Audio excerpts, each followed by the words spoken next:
सत्यपीर पात्र सभापति भालेर पैक्स साधारणतंत्र दिवस 76तम साधारणतंत्र दिवस रे चाषी भाई मानक आम हार्दिक अभिनंदन जनाऊँ।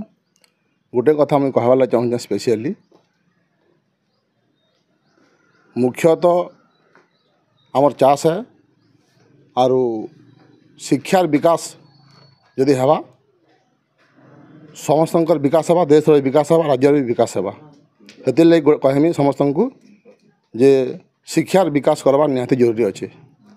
मो ना ब्रह्मानंद नायक फैक्स डायरेक्टर घर भाले मुझे जड़े गोटे चाषीटे आउ 76तम साधारणतंत्र दिवस उपलक्षे सब चाषी भाई मन समस्त हार्दिक अभिनंदन।